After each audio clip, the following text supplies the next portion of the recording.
Everyone has a story. A story is nothing more than life.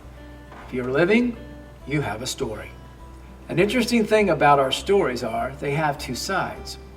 One side is unique to us alone because it's our personal story. It's our life and no one else has lived it. On the other side of our story lies the fact that there is nothing new under the sun, as Solomon said, and it's true.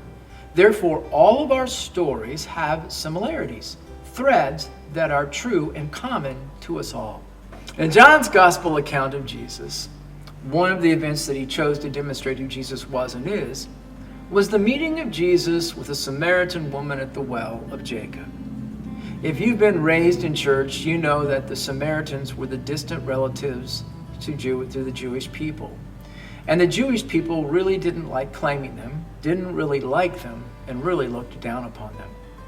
But Jesus kept using them time and time again to prove his point that God's way of living, the righteous way of living, had more to do with attitude toward one another and especially love for one another than heritage and baggage.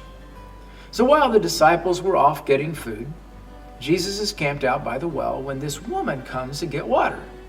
Jesus asked her for a drink. Now, it may not seem like a big deal, but it was a big deal.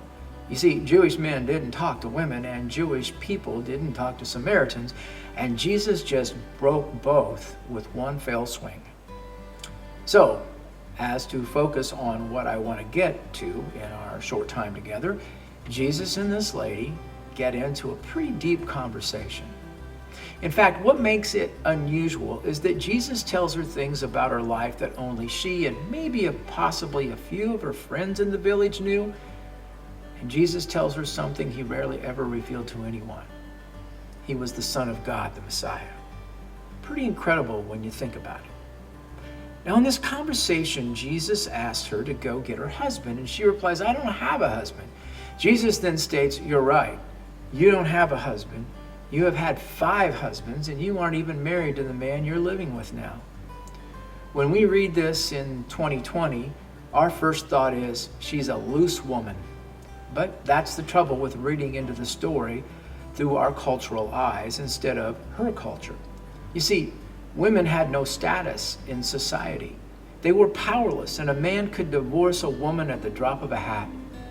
So how are you going to eat if your husband divorces you?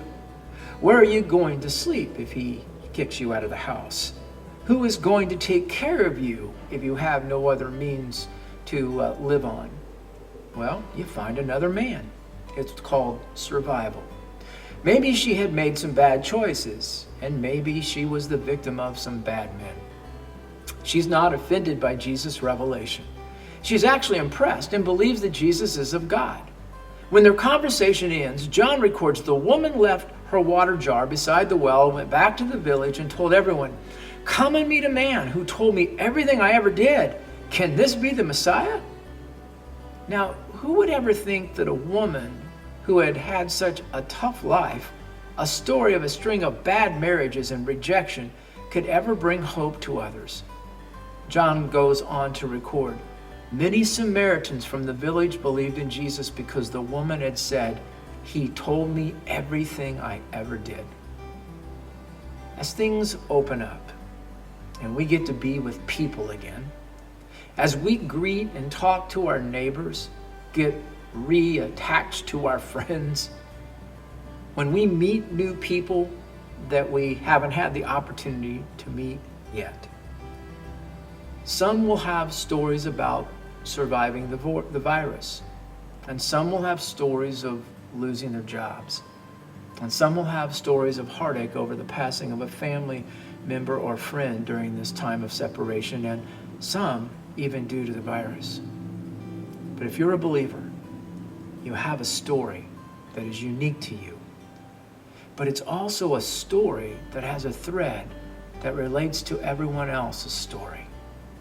And you, like the woman at the well, can tell your story. A story that you may not think will make much of a difference. Who would have thought? I met a man who told me everything I ever did would change so many lives. Your story might be the story to help someone else believe.